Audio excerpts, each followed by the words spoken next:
Buenas noches, licenciada. Buenas noches. No buenas tardes, sino buenas noches, ¿verdad?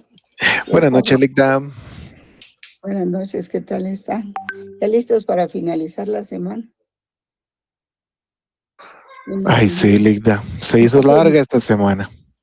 Sí, un poco difícil la semana para todos. Demasiadas noticias. Pero miren, esta tarde les voy a proporcionar un video sobre las fuentes del derecho internacional, ¿verdad? Es interesante verlo porque hace relación con toda la extensión del contenido del derecho internacional. Trabaja mucho sobre el derecho de los tratados y cita varias instituciones que es importante conocer, aunque no las hayamos visto nosotros todavía. Y nosotros pues tenemos pendiente todavía conocer algunas partes de los capítulos del 1 al 3 del programa, ¿verdad? Por ejemplo, trabajar un poco el decreto 415/2003, que es la ley orgánica del Ministerio de Relaciones Exteriores, y algunos otros aspectos que también hay que verlos. También tenemos pendiente de ver lo que se refiere a las cumbres. Las cumbres son reuniones internacionales que ya habíamos platicado y que esas cumbres pues tienen su razón de ser, ¿verdad? Y quiénes las realizan, cómo se realizan, cuáles han sido las principales cumbres, en fin. Pero en esta ocasión el video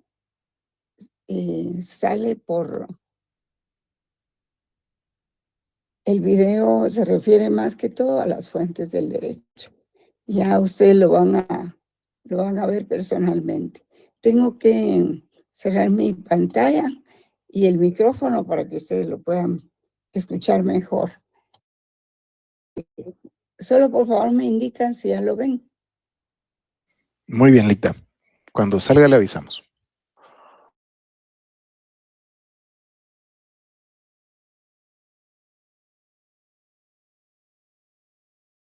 Buenas noches, licenciada. Solo no se le olvide la foto, Ligda. Es cierto, tiene usted razón. Se me había olvidado la foto. Muchas gracias por avisarme, porque estamos a tiempo todavía.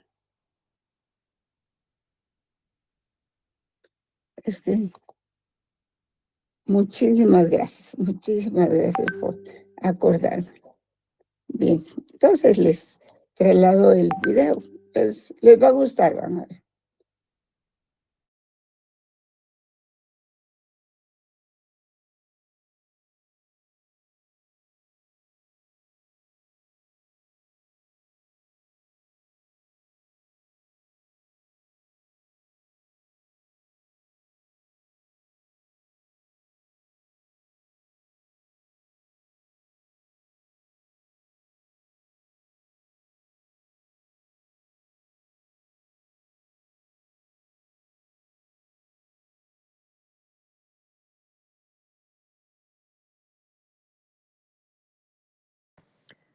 Buenas tardes, hoy nos toca ver el tema de las fuentes del derecho internacional público. Sí se escucha, Ligda. El tema de las fuentes siempre es, en las carreras de derecho siempre decimos que en las primeras dos clases o en la primera unidad del programa siempre está el tema del concepto, la naturaleza jurídica, el origen de cada una de las ramas del derecho, y entre esos temas introductorios a cada una de las ramas del derecho siempre está el tema de las fuentes, ¿sí?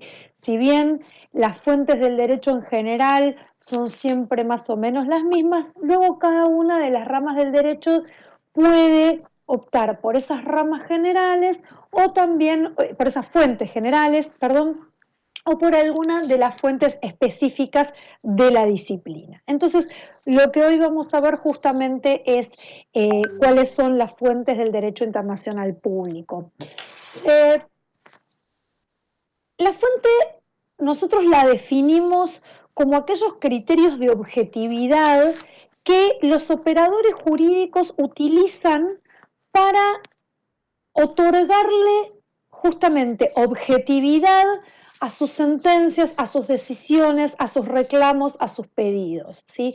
Que lo que pide en la práctica del derecho interno, lo que pide el abogado, lo que pide el fiscal o lo que resuelve el juez, no esté basado en el arbitrio o en el antojo de estos operadores jurídicos, porque a mí me parece que es así y ese es todo el fundamento que le voy a dar al pedido o a la decisión, sino que se funda en un criterio objetivo externo a la persona, o sea, externo al juez, externo al abogado, que lo que hace es apoyar, justificar y darle legitimidad y objetividad a ese pedido o a esa decisión. Y en el derecho internacional ocurre exactamente lo mismo. Las fuentes vamos a ver que van a tener este mismo sentido y este mismo objetivo, ¿sí? Acá vamos a analizar en la imagen vemos que en el marco del derecho internacional público tenemos como orientador de cuáles son las fuentes con las que la Corte Internacional de Justicia tiene que resolver todos aquellos asuntos que sean sometidos a su jurisdicción, en el artículo 38, insisto, del Estatuto de Creación de la Corte, establece cuáles son aquellas fuentes que los jueces de la Corte van a tener que recurrir para justificar y apoyar y hacer objetivas sus decisiones. Es decir, cuando dos estados le van a someter a la Corte de Justicia, a la Corte Internacional de Justicia, un pleito, una controversia, un conflicto, la Corte al resolver va a tener que apoyar su decisión en alguna de estas fuentes que el estatuto le indica. Es decir, la Corte no puede resolver apoyando en otras fuentes que no sean estas. A lo largo del video vamos a ver que también existen otras fuentes del derecho, ¿sí? Si tuviésemos que hacer una clasificación inicial de las fuentes del derecho internacional público, podríamos decir que en primer lugar tenemos todas aquellas fuentes a las que el artículo 38 del Estatuto de la Corte Internacional de Justicia le indica a este tribunal cuáles van a ser las fuentes que va a tener que tener en cuenta al momento de resolver alguna situación. Ese sería el grupo más importante y las que obviamente no pueden discutirse. En segundo lugar, como gran eje de fuentes dentro del derecho internacional, tendríamos los actos unilaterales, que son aquellas manifestaciones de la voluntad de los estados que obligan al Estado que las realiza. Ya las vamos a ver con detenimiento, es simplemente ahora para hacer una clasificación general. Y por último, como tercer gran grupo, tenemos una serie de fuentes que no están del todo aceptadas en la doctrina. ¿Sí? Se llaman fuentes controvertidas porque la doctrina no termina de estar de acuerdo si son efectivamente consideradas fuentes o por el contrario son como fuentes indirectas o fuentes por ahí materiales, podríamos decir, pero no fuentes en el estricto sentido de la palabra con el que lo estamos utilizando acá. Vamos entonces a comenzar por analizar una por una cada una de estas fuentes que el artículo 38 le indica a la Corte Internacional de Justicia que son aquellas en las que se tiene que apoyar. El artículo 38 nos dice que las fuentes formales del derecho internacional son, en primer lugar, las convenciones internacionales, que pueden ser generales o particulares, es decir, pueden ser multilaterales, son las convenciones internacionales son los que vulgarmente llamamos tratados o convenciones o convenios o acuerdos o pactos, ¿sí? Internacionales y que ya como les decía pueden ser bilaterales entre dos estados o pueden ser multilaterales o inclusive dentro de lo que es los organismos internacionales, como por ejemplo la ONU, cuando todos los estados se reúnen en el marco de este organismo y firman convenciones multilaterales en las que se ponen todos de acuerdo sobre algún punto. Obviamente, en este caso, la fuente se basa en la voluntad de los estados. Como hemos visto, el derecho internacional público tiene sus características muy particulares, a diferencia del derecho interno, que es que son los propios estados los que son sujetos de derecho, pero a la vez creadores de las normas con las cuales ellos mismos se van a regular y además de alguna forma también son ellos mismos los que aplican esas normas que ellos crean para ellos mismos. O sea, es una situación bastante atípica dentro del derecho, la cuestión de que una persona cree las normas con las cuales se va a autorregular y que al mismo tiempo sea el encargado de aplicarlas y hacerlas cumplir, ¿sí? Entonces, en este caso, el origen o la fuente de los tratados tiene que ver con la voluntad expresada por parte de los estados de obligarse o de comprometerse a determinadas acciones en forma bilateral o multilateral. La segunda que menciona el artículo 38 es la costumbre internacional, ¿sí? Como prueba de una práctica general aceptada como derecho. Es la costumbre jurídica llevada al plano internacional. De cualquier manera, ahora después vamos a analizar uno por uno cada una de estas fuentes y cuáles son los elementos que las constituyen.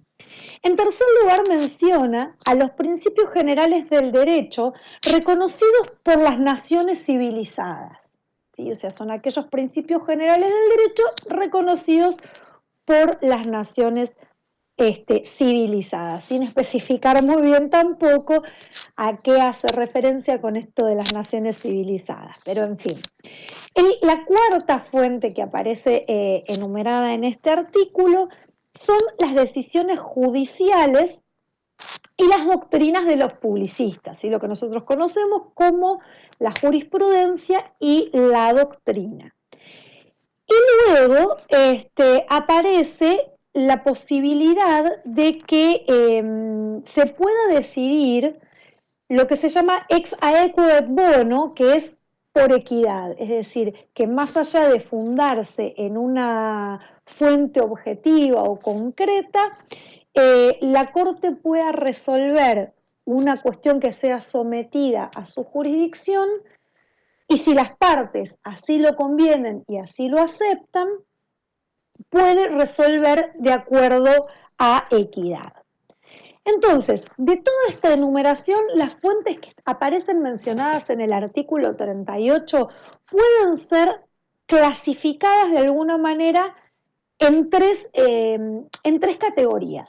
Las que son de aplicación absoluta, es decir, aquellas a las que de existir la Corte tiene que recurrir de manera obligatoria, que son en primer lugar los convenios, tratados, convenciones, en segundo lugar la costumbre internacional y en tercer lugar estos principios generales que, como dijimos recién, deben ser reconocidos por las naciones civilizadas. Luego menciona podemos clasificar la jurisprudencia y la doctrina como fuentes auxiliares, ¿sí? Es decir, no son de aplicación absoluta, no son de aplicación obligatoria, sino que son en caso de ser necesario, en caso de tener que complementar la decisión de la Corte y que las fuentes de aplicación absoluta resulten insuficientes, se puede recurrir también a la jurisprudencia y a la doctrina. Y por último, la equidad que aparece mencionada como la posibilidad de que la Corte, sin recurrir a fuentes objetivas o a fuentes formales, dicte su sentencia basada en la equidad, queda solamente supeditada a que las partes le indiquen a la Corte que quieren que resuelva la cuestión que le están sometiendo a la equidad. No es una decisión de la Corte, sino que son las partes, las propias partes, las que le indican que a la Corte que quieren que se resuelva de acuerdo a equidad. El orden de jerarquía o de obligatoriedad no está establecido en el artículo 38. Si bien podríamos inferir el orden de que primero están los convenios, luego la costumbre y los principios generales del derecho, la realidad es que para el momento en el que se dictó este estatuto, los convenios, los tratados, el derecho escrito, digamos, era no tan numeroso como en la actualidad, es decir, era mucho más común en el ámbito internacional regirse por la costumbre que por los convenios, ¿sí? Con lo cual establecer ese orden de prioridades era un tanto complejo en aquel momento donde los convenios eran muchísimo menos que ahora.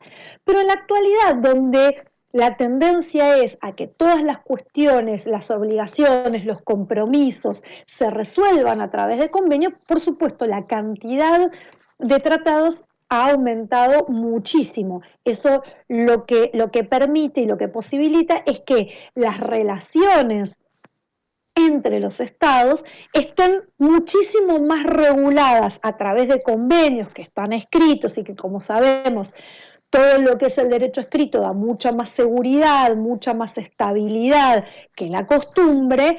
Bueno, hoy por hoy, siempre que exista un convenio, la Corte, por supuesto, va a elegir decidir la cuestión a partir de lo que diga el convenio específico, que en definitiva es a lo que las partes se comprometieron y para lo que las partes manifestaron su voluntad de comprometerse en ese tratado. Entonces la Corte tiene que decidir en función del texto de ese tratado. En el caso de que esto no sea suficiente o que el convenio no exista, bueno, ahí sí, entonces se puede recurrir a la costumbre, a los principios generales del derecho, a la jurisprudencia y la doctrina. Ahora vamos a ir analizando no los convenios, porque voy a hacer un video aparte, ¿sí?, para los tratados, porque la regulación internacional de los tratados es bastante extensa, entonces para que este video no se haga tan extenso, lo voy a hacer en un videito aparte, así que voy a analizar el resto de las fuentes del derecho, comenzando por la costumbre, que es el derecho consuetudinario.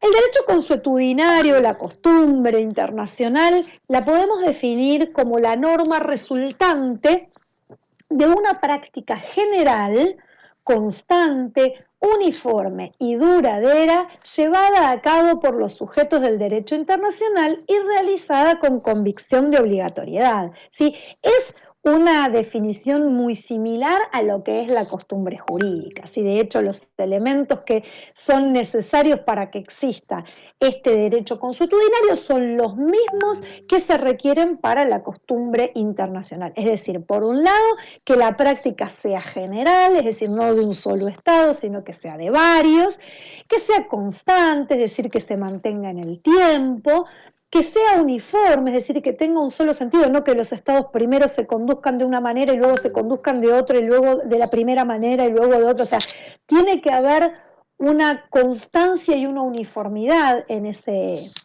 derecho o en ese actuar, y duradera, ¿sí? O sea, tiene que generarse a lo largo de los años, no tiene que ser una moda ni tiene que ser algo que ha surgido en los últimos tiempos, sino que tiene que ser algo sostenido en el tiempo. ¿Cuánto tiempo? Bueno, lo mismo que con la costumbre, nunca se sabe, no hay un tiempo especificado a partir del cual se pueda considerar que una práctica general se convierte en costumbre. Pero sí tiene que ser un tiempo suficiente como para considerar que esa práctica es aceptada como una norma jurídica consuetudinaria. Y el otro elemento, como siempre, que es el elemento subjetivo, es la conciencia de obligatoriedad, es decir, esa convicción que tienen en este caso los estados, que actuar de esa forma en la que están actuando es obligatorio y les puede ser exigido jurídicamente, independientemente de que no haya ningún tratado, ninguna convención, ninguna ley que los obligue a actuar de esa manera. Ellos se obligan porque creen que actuar así es obligatorio y porque siempre se ha actuado así, con esa convicción de que si no lo hacen, ¿no? Si no actúan de esa manera, les puede ser exigido judicialmente. El derecho consuetudinario, de acuerdo al alcance, es decir, de acuerdo a la cantidad de países que involucra, puede tener un carácter bilateral, es decir, dos países tengan una costumbre, por ejemplo, respecto de las fronteras, de cuál es el funcionamiento o la delimitación de las fronteras, eso sería una costumbre bilateral, una costumbre regional, como por ejemplo la que existe relativa al derecho de asilo en América Latina, o puede ser universal, que es la que tiene alcance en varios continentes o en varios países de diferentes lugares del mundo. Cuando el artículo 38 menciona al derecho consuetudinario como fuente del derecho internacional público para ser tenido en cuenta al momento de resolver una cuestión por parte de la Corte, se está refiriendo justamente a esta última, ¿sí? Que es la universal. Así que esas son el alcance de la costumbre. Y dentro de la costumbre hay una categoría muy, muy particular que no conocemos nosotros dentro de lo que es el derecho interno, y que es lo que se llama el jus cogens, ¿sí? El jus cogens es como una especie de núcleo de normas consuetudinarias que son sumamente potentes, ¿no? O sea, fíjense que la definición que nos aparece en esta imagen es como la de una especie de constitución no escrita del derecho internacional. El derecho internacional, por su primitivismo, se ha manejado basado en el derecho consuetudinario a lo largo de gran parte de su historia. Si bien los tratados internacionales existen desde la antigüedad, ya lo hemos visto en la evolución del derecho internacional, solamente en los últimos años es donde se empieza a generar esta fiebre de los tratados y de las convenciones multilaterales. La realidad es que durante la mayor parte de su historia, el derecho internacional se ha manejado a través de la costumbre. Y a través de esta costumbre han ido surgiendo como ciertos principios, ciertas normas consuetudinarias internacionales que son incuestionables, ¿sí? O sea, son como aquellas en las que todos los estados están de acuerdo y que nadie sería capaz de levantar la voz para estar en contra de estos principios, ¿sí? Y por su jerarquía, por su importancia y por su estructuralidad, es que se las considera constituciones no escritas del derecho internacional. Estas normas consuetudinarias que integran el jus cogens se fundan en ese principio que es propio del derecho internacional, que es el pacta sunt servanda, es decir, los pactos están hechos para ser cumplidos. Ese es el principio sobre el que se apoya toda la existencia del derecho internacional. No hay posibilidad de que el derecho internacional exista si los países no admiten como principio fundamental el pacta sunt servanda, ¿sí? Este núcleo, entonces, de normas que se denominan el jus cogens, son normas imperativas, es decir, son normas obligatorias, no son dispositivas en el sentido de que no son declaraciones de intención de, uy, qué lindo que sería que las cosas fueran de esta manera, sino que son normas obligatorias, normas que se pueden hacer cumplir judicialmente si es necesario delante de la Corte Internacional de Justicia. Por supuesto, no admiten acuerdo en contrario, es decir, todo tratado, toda convención, todo acuerdo que disponga algo en contra de estos principios que constituyen el jus cogens automáticamente son declarados nulos. Ya después lo voy a desarrollar un poquito más en el video de los tratados. Por supuesto, solo pueden ser modificadas por otra norma del mismo carácter, que por supuesto llevaría muchísimos años de construcción de esa nueva costumbre que venga a reemplazar al jus cogens que se está dejando de lado, pero solamente por otra de la misma jerarquía. Y luego aquí en la imagen vemos que se menciona el artículo 53 y el artículo 64 de la Convención de Viena de los Tratados del año 69. El artículo 53 justamente dispone esto que yo decía recién, de que todos los tratados que tengan en su texto una norma en oposición al jus cogens automáticamente van a ser sancionados con la nulidad. Y el artículo 64 lo que nos dice es que si surge una nueva norma imperativa, es decir, una nueva norma de jus cogens, todos los tratados existentes van a tener que adaptarse a esa nueva norma de jus cogens. El otro artículo mencionado en la imagen es el artículo 103 de la Carta de Naciones Unidas, que nos dice que cuando hay un conflicto entre obligaciones contraídas por los miembros de las Naciones Unidas en la Carta de Naciones Unidas y obligaciones nacidas de cualquier otro tipo de convenio internacional, va a prevalecer las obligaciones de la Carta. Es decir, como que la Carta de Naciones Unidas y las obligaciones que los países se comprometen en esa carta tienen una jerarquía superior a cualquier otro acuerdo que puedan hacer por fuera de la carta, ¿sí? Ni la Convención de Viena que mencionamos acá, ni la doctrina se ponen de acuerdo en definir qué es el jus cogens. Siempre lo que se hace es, como de alguna manera, brindar ejemplos. Y dentro de los ejemplos que se suelen mencionar de estos principios del jus cogens está el abstenerse del uso de amenazas entre los estados, abstenerse del uso de la fuerza, los derechos humanos y el derecho de autodeterminación de los pueblos, ¿sí? Esos serían algunos de estos principios que son considerados jus cogens. La tercera norma, la tercera fuente que nos mencionaba el artículo 38 de la Corte, del Estatuto de la Corte, dijimos primero los convenios, que lo vamos a ver en un video aparte, segundo el derecho consuetudinario, que lo acabamos de analizar, y el tercera de las fuentes de aplicación absoluta eran los principios generales del derecho.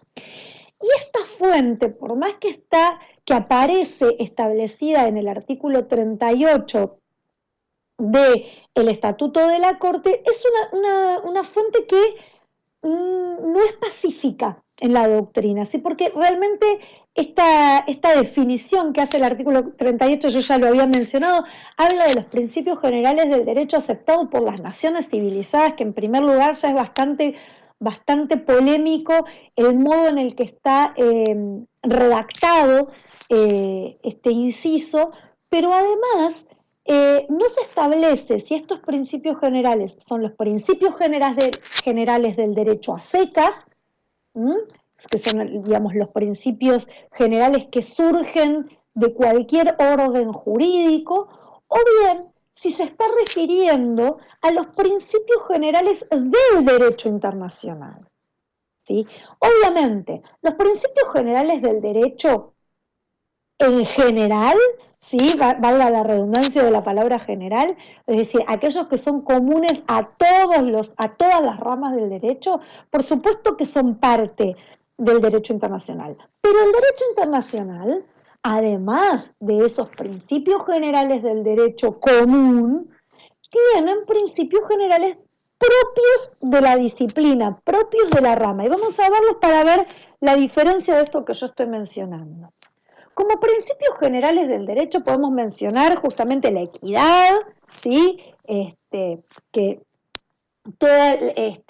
todo conflicto debe ser resuelto siempre de manera equitativa, la prohibición del abuso del derecho, que no se puede facultar a que una parte abuse de un derecho en perjuicio de otra, la prescripción, es decir, que el paso del tiempo hace perder el derecho de reclamar determinadas cosas, la cosa juzgada, que una vez que se ha resuelto una situación, ya no puede volver a ser tratada nuevamente porque eso ya se ha resuelto y si no se afectaría la seguridad jurídica, la obligación de reparar cuando uno realiza un daño, cuando uno comete un perjuicio a otra persona, siempre existe la obligación de reparar, el enriquecimiento sin causa que también tiene que ser compensado, El principio del rebus sic stantibus, que significa siendo así las cosas, es decir, cuando hay un determinado estado de cosas, en principio lo que hace es tenderse a mantenerlo, o el otro principio que es el audiatur et altera pars, que es que se debe haber escuchado a las dos partes, es decir, que antes de tomar una decisión se debe escuchar a ambas partes. Esos son principios generales de cualquier rama del derecho internacional, pero también del civil, del penal, del laboral, del comercial, etc. Mientras que, además de estos principios, el derecho internacional tiene otros que le son propios y exclusivos, ¿sí? Y esto es lo que no termina de quedar claro con la redacción del artículo 38, es si se refiere a los primeros o si se refiere a estos específicos, que son, por ejemplo, el principio de la soberanía, ¿sí? Porque la soberanía de los estados es un principio general del derecho internacional que no está presente en los derechos internos, entonces es propio del derecho internacional. El principio de reconocimiento, de que cuando un estado reconoce una determinada situación, que ahora lo vamos a ver en los actos unilaterales, de alguna manera eso lo obliga. El consentimiento, y cuando un Estado brinda su consentimiento para una determinada situación, se está obligando. El principio de buena fe. El principio, como decíamos también, del pacta sunt servanda, que no está mencionado acá en la imagen, pero es un principio esencial del derecho internacional. El principio de autodefensa, de que los Estados tienen el derecho siempre de defenderse frente a las agresiones externas. El principio de la responsabilidad internacional, que sería un poco la obligación de reparar, pero trasladada al derecho internacional. El principio de libertad de los mares, de que salvo disposición en contrario los mares son libres. Y el principio de efectividad, ¿sí? Que se refiere fundamentalmente a los gobiernos, ¿sí? Que cuando un gobierno, ya sea que haya llegado por vías ilícitas o ilegítimas, justamente al gobierno, si logra mantener el orden y logra gobernar, logra la obediencia de su pueblo, los otros estados no se tienen que meter en este tipo de situaciones porque más allá de lo lícito o de lo ilícito, el gobierno es efectivo, ¿sí? Eso en cuanto a los principios generales del derecho, que como vemos son una norma bastante controvertida porque no termina de quedar claro cuál es la situación que se presenta en este caso. Luego vamos a tener la equidad, ¿sí? Que la habíamos mencionado como aquella fuente del derecho internacional que solamente puede utilizar la Corte en el caso en el que las partes le digan que quieren que este tribunal resuelva de acuerdo a equidad. Si no, la Corte en principio tiene que basarse en las fuentes formales, ¿sí? Ya dijimos, los convenios, la costumbre o los principios generales del derecho. Pero en el caso de que las partes acuerden que quieren que la cuestión se resuelva ex aequo et bono,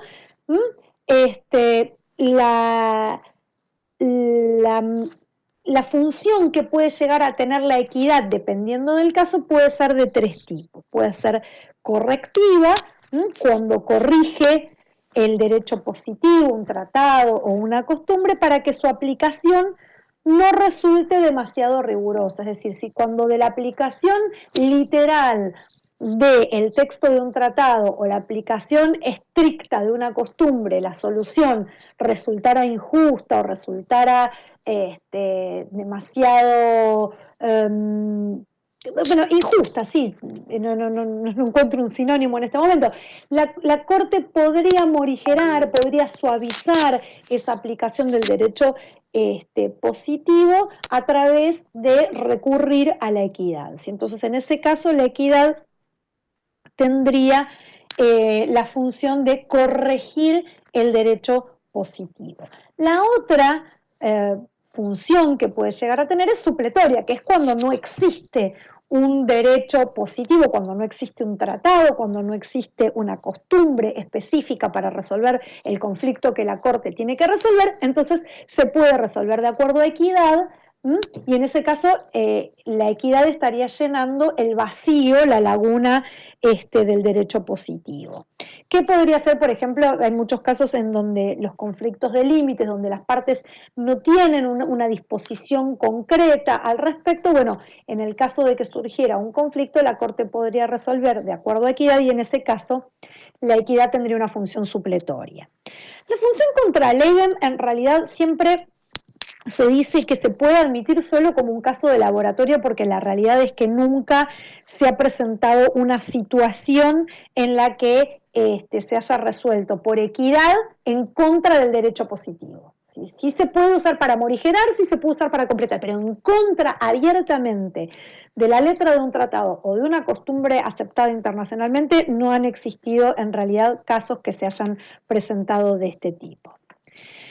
Luego tenemos, dijimos, los medios auxiliares, que son aquellos a los cuales la Corte puede recurrir como para complementar, ¿no?, las fuentes de aplicación absoluta, pero que en realidad no son independientes, no son como fuente principal para resolver, ¿sí?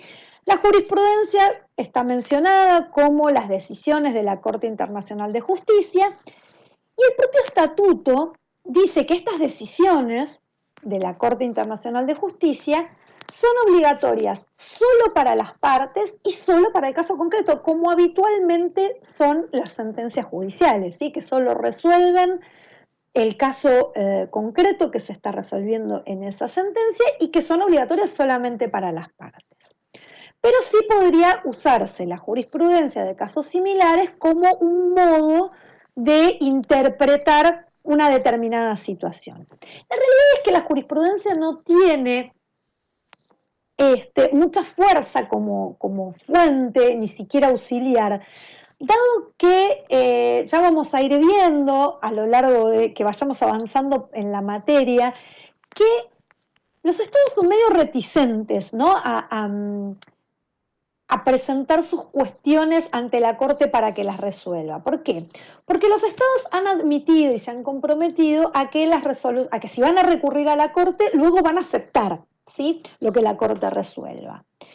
Entonces, dado que están obligados de antemano a respetar y a cumplir con lo que la Corte resuelva, muchas veces los estados lo que hacen es no llevar ante la Corte temas que que pongan en juego o que pongan en riesgo sus intereses vitales. Es decir, si hay un conflicto que afecta intereses vitales de un Estado, ese Estado no va a someter ese conflicto a la Corte, lo va a resolver por otras vías que ya veremos si están bien o están mal, pero no lo va a someter a la Corte. ¿Por qué? Porque si la Corte falla en su contra, luego va a tener que obedecer ese fallo. Y si ese fallo no le conviene, porque como dijimos, afecta intereses vitales, nadie va a querer cumplir con ese fallo. Entonces, lo que termina sucediendo es que las cuestiones importantes en el derecho internacional no suelen ser resueltas por la Corte Internacional. Por eso no hay mucha jurisprudencia sobre temas importantes, ¿sí? Pero bueno, siempre queda ahí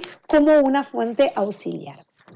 Y por último, la doctrina, ¿sí?, de la misma manera que en el derecho interno no es una fuente obligatoria, porque no es una norma, porque no es la manifestación de la voluntad de los estados, o sea, los estados acá no se están comprometiendo a nada, no están manifestando su voluntad en ningún sentido, sino que es la opinión de los científicos del derecho internacional, se llama publicistas, y nada, dependiendo de la jerarquía y del prestigio del autor que opina, bueno, será más tenida en cuenta o menos tenida en cuenta, pero la realidad es que en ningún caso es una fuente autónoma y que en ningún caso es obligatoria, ¿sí? Si bien la Corte Internacional muchas veces cita doctrina de publicistas de renombre en sus sentencias, y la doctrina, de la misma manera que en el derecho interno, lo que tiene es mucha importancia en el desarrollo del derecho internacional, es decir, a partir de las críticas, de las reflexiones, de las opiniones de estos publicistas, lo que va sucediendo es que los estados van generando una conciencia y luego eso que los publicistas opinan o reflexionan termina convirtiéndose en el texto de tratados o convenciones. Pero la realidad es que hasta que esto no sucede, es decir, hasta que el Estado no manifiesta su voluntad y no se compromete a través de un tratado, no deja de ser una opinión muy relevante o no, pero de una persona individual, ¿sí? Luego tenemos, dijimos, como segunda categoría, las fuentes controvertidas. Es decir, son fuentes que podrían ser tomadas como fuentes del derecho internacional, pero que en primer lugar no están mencionadas en el artículo 38. Por lo tanto, la Corte Internacional de Justicia no tiene que tenerlas en cuenta al momento de resolver los conflictos que se le presenten. Y que por otro lado, no terminan de ser aceptadas por la doctrina. Es decir, la doctrina no es uniforme ni es pacífica respecto de si estas fuentes deberían o no ser aceptadas como fuentes creadoras de derecho internacional, independientemente de lo que diga el artículo 38.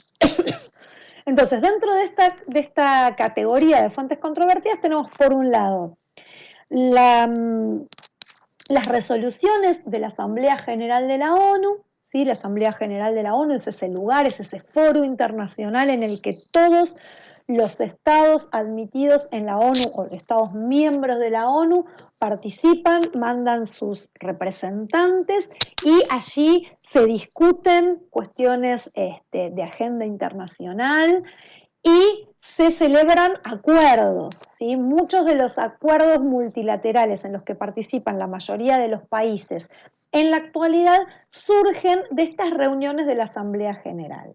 Se proponen, como si fuese un gran congreso, ¿no?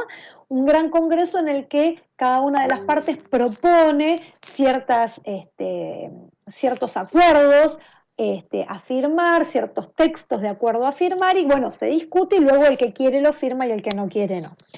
Estas resoluciones de la Asamblea General, que algunas de ellas tuvieron muchísima importancia a lo largo de la historia, basta mencionar la resolución 1514 allá por los años 60, en la que hablaba de la descolonización de los territorios africanos y asiáticos y del derecho que tenían todos estos países de sacarse de encima el sistema colonial y convertirse en estados independientes.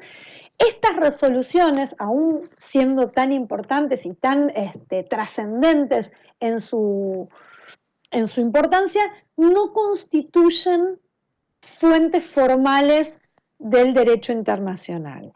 Sí, lo que suele suceder es que esas resoluciones terminan convirtiéndose luego en el texto de convenios multilaterales, como esto que yo decía, es este foro en el que todos los países discuten y se ponen de acuerdo y proponen y debaten, ¿sí? Entonces, lo que surge de esos debates y lo que surge de esas discusiones, luego termina siendo, independientemente de la resolución de la Asamblea, termina convirtiéndose en el texto de un convenio multilateral que los estados que están de acuerdo firman y se comprometen, ¿sí?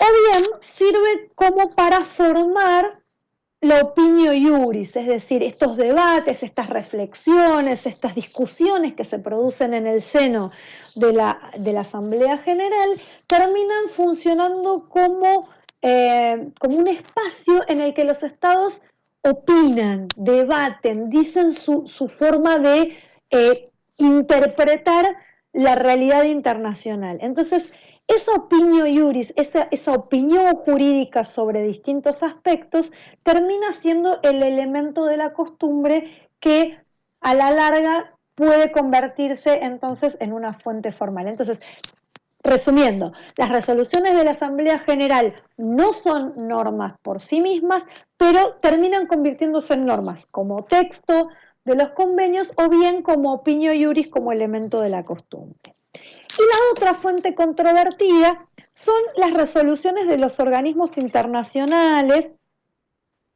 que no tienen carácter de convención, es decir, que no llegan a ser un tratado, no llegan a ser una convención, y que muchas veces regulan el comercio internacional, ¿sí? las resoluciones de la Organización Mundial de Comercio, por ejemplo, ¿sí? Que es la que más se menciona dentro de estos ejemplos de soft law, no constituyen, ¿sí? Fuentes del derecho, no pueden ser utilizadas en un conflicto internacional como fuente jurídica, pero bueno, eso independientemente de que en la práctica esas resoluciones puedan imponer ciertas sanciones o puedan imponer ciertas consecuencias jurídicas a las partes que participan de esas resoluciones, pero no llegan a tener el carácter de fuentes jurídicas. Y por último, dentro del tercer gran grupo de fuentes, mencionamos entonces primero las que están en el artículo 38, acabamos de explicar aquellas que son fuentes controvertidas, y vamos a ver por último los actos unilaterales, que son fuente de derecho internacional y que también han inspirado algunas soluciones de la Corte. Los actos unilaterales, como su definición lo indica, es la manifestación de la voluntad de un Estado y que esa manifestación de voluntad produce un efecto jurídico. Es decir, un Estado se pronuncia, manifiesta su voluntad, hace una declaración respecto de algo, respecto de una situación, que ahora vamos a ir viendo cuáles son esas situaciones, y esa declaración, esa manifestación de voluntad genera efectos jurídicos. Los actos unilaterales pueden clasificarse en independientes y en dependientes de otros actos jurídicos. Los independientes son aquellos que, como su nombre lo indica, no necesitan de otro acto ni de ninguna respuesta por parte de nadie para que los efectos jurídicos comiencen a tener vigencia. Estos actos unilaterales independientes son la notificación, el reconocimiento, la protesta, la renuncia y la promesa. Ahora voy a dar la definición y un ejemplo de cada uno. La notificación es comunicarle, ¿sí? Es cuando un Estado le comunica a otro sobre un hecho que tiene determinadas consecuencias jurídicas obligatorias o no. Por ejemplo, que un Estado le comunique a otro que va a realizar determinados ejercicios militares cerca de la costa. Se lo está notificando, le está avisando, ¿sí? Después vemos si está bien, si está mal. Acá no estamos discutiendo cómo sigue después del acto unilateral, sino que estamos diciendo que aquel que está notificando, esa comunicación que le hace, le genera consecuencias jurídicas al que está notificando y al que recibe la notificación. El reconocimiento significa aceptar como legítimo un determinado estado de cosas. El más habitual y de los ejemplos de reconocimiento, pero por supuesto no el único, es el reconocimiento de estados. ¿Sí? Cuando surge un estado nuevo, porque se independizó, porque se separaron dos estados que antes estaban juntos, es decir, frente al nacimiento de un nuevo estado, el resto de los estados de la comunidad internacional pueden aceptar ese nacimiento, por decirlo de alguna manera, ese surgimiento de un nuevo Estado, y lo hacen mediante el reconocimiento. Una vez que han reconocido, han manifestado su voluntad de reconocer que ese nuevo Estado es legítimo, es un nuevo Estado y lo aceptan como un par, luego no pueden negar legitimidad a lo que se reconoce, no pueden decir, no, me arrepentí, entonces ahora no lo reconozco. Si ya lo reconociste, eso te obliga. Esa manifestación de voluntad genera consecuencias jurídicas que después no se pueden retrotraer, pero que por supuesto solo implican consecuencias jurídicas para quien hizo el reconocimiento. El que no hizo el reconocimiento no queda obligado.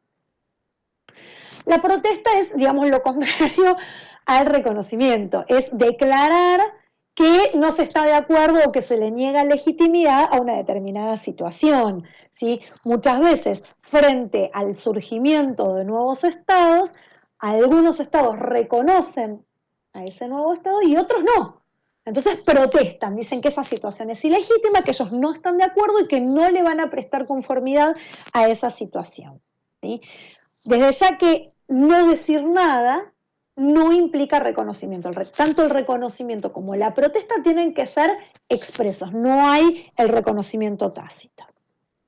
La renuncia es una declaración mediante la cual se abandona una pretensión, ¿sí? Cuando un Estado renuncia a una determinada situación, por ejemplo, renuncia a la soberanía sobre un determinado territorio, ¿sí? Es un acto unilateral, porque es el propio Estado el que está renunciando a esa soberanía. E implica, como dice la definición, la extinción de un derecho subjetivo para el Estado, por ejemplo, sobre la soberanía de ese territorio. Y por último, la promesa es la declaración mediante la cual un Estado se obliga a hacer algo, a una determinada conducta. Y por supuesto que esa promesa, esa declaración mediante la cual se obliga, le genera consecuencias jurídicas. Está obligado a cumplir con eso que prometió. Luego, los actos unilaterales dependientes son aquellos que constan, o sea, dependen de otro acto jurídico. Es como un acto jurídico en dos partes. Los unilaterales, como vimos, basta con la simple manifestación del Estado de reconocer, de protestar, de renunciar, de prometer o de lo que sea, pero no hay una respuesta, no se necesita que haya otra parte respondiendo o haciendo algo en particular para que ese acto unilateral comience a tener efectos jurídicos. Los efectos nacen de la simple declaración. Acá requiere como de dos instancias. Hay por un lado un acto jurídico y por otro lado la respuesta. Así como ahí dice el ejemplo, por ejemplo, ofrecer una determinada negociación a otro Estado y para que esa negociación comience a tener efectos jurídicos se requiere que el otro acepte, ¿sí? Como un contrato. Las características de los actos unilaterales, ¿sí? Son, en principio, la manifestación de la voluntad de un solo sujeto del derecho internacional, específicamente los unilaterales independientes, ¿sí? O sea, el único que está manifestando su voluntad es el Estado que se pronuncia, el Estado que notifica, el Estado que renuncia, el Estado que protesta, el Estado que reconoce o el Estado que promete. Poco importa si hay otro, ¿sí?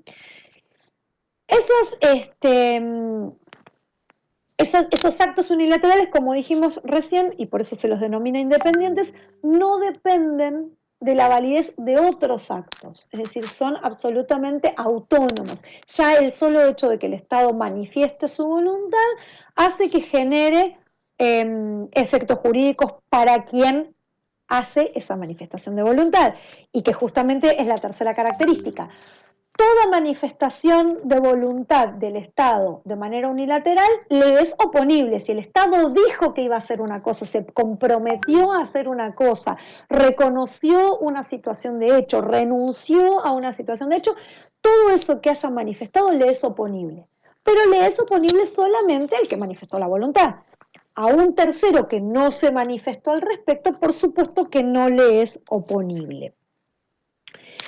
Y el hecho de que varias declaraciones unilaterales coincidan no hace que cada una de esas declaraciones siga siendo unilateral. Es decir, frente al nacimiento de un nuevo Estado, ¿sí? Si un Estado reconoce y otro Estado reconoce y otro Estado reconoce y otro Estado y así 25 Estados reconocen, no es un reconocimiento general. Cada uno de los reconocimientos es individual y ejerce o genera efectos jurídicos para cada uno de esos estados que ha reconocido. Lo que sí pone en evidencia que 25 estados reconozcan una determinada situación es que hay un opinio iuris ahí, ¿sí? Que como dijimos es la base de la costumbre. Una situación muy común es el estoppel, lo que se llama el estoppel, que es cuando un estado, por sus palabras o por sus acciones, produce voluntariamente en otro estado la creencia de que existe un determinado estado de cosas o la induce a actuar de determinada manera. Cuando esto sucede, quien a través de sus palabras o de sus acciones indujo a otro a creer o a actuar de una determinada forma, luego no puede decir que ese estado de cosas no existía. ¿sí?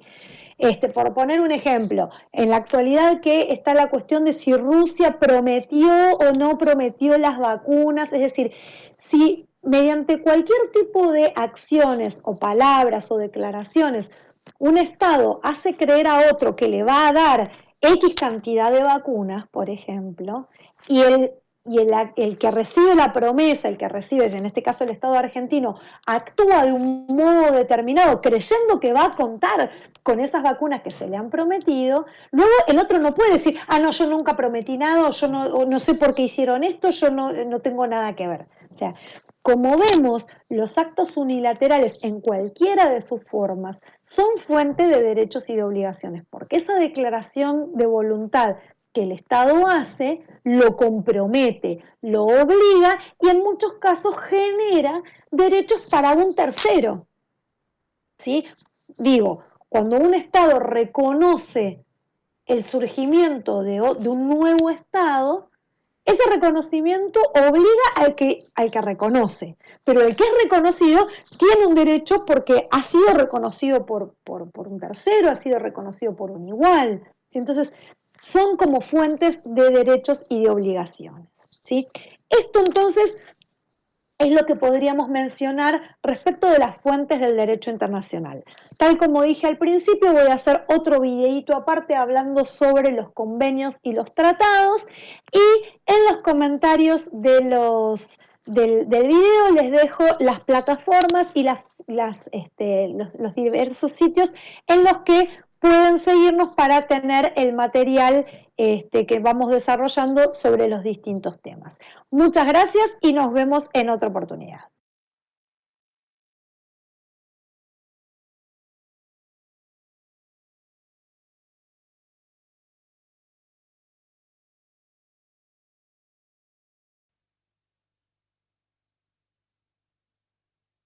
Estimados jóvenes, entonces, ¿qué les pareció la conferencia? Muy importante, ¿verdad?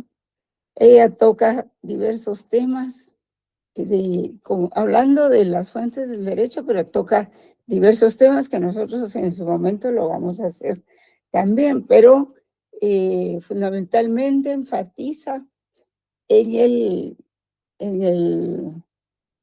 el derecho de los tratados, ¿verdad? En los convenios de los tratados. Entonces, ahí ella hace mucho énfasis, ¿verdad? Y en otros casos también, ¿verdad? Pero también en algunos principios como el Pacta Sunt Servanda. ¿Qué es Pacta Sunt Servanda? Pues ese es un principio por el cual los países se comprometen a cumplir los tratados. Imagínense, si los países no cumplen los tratados, se viene abajo todo el andamiaje del derecho internacional, ¿verdad? Eso no puede suceder, y por mucho que pasen cosas que a nosotros nos sorprenden, el derecho se mantiene, pues se mantienen esos principios de derecho internacional de cumplimiento de los convenios. Pero también hay una cuestión, y probablemente sea un poco coercitiva, el principio de reciprocidad también, porque si a un país no quiere que le hagan, no quiere sufrir algunos problemas, también debe obedecer, debe de contribuir, colaborar y cooperar en que se realicen los convenios. Si no, va a sufrir las consecuencias de otros países que se dan cuenta que uno de ellos no está cumpliendo. Entonces, nadie quiere quedarse sin importaciones, ¿verdad? O nadie quiere quedarse sin que les compren sus exportaciones. Hay diversas maneras de obligar a los países a que cumplan los convenios. Bien, jóvenes, entonces yo creo que estamos en tiempo todavía, así es de que les deseo un feliz fin de semana. Solo permítanme, voy a tomar la foto de rigor.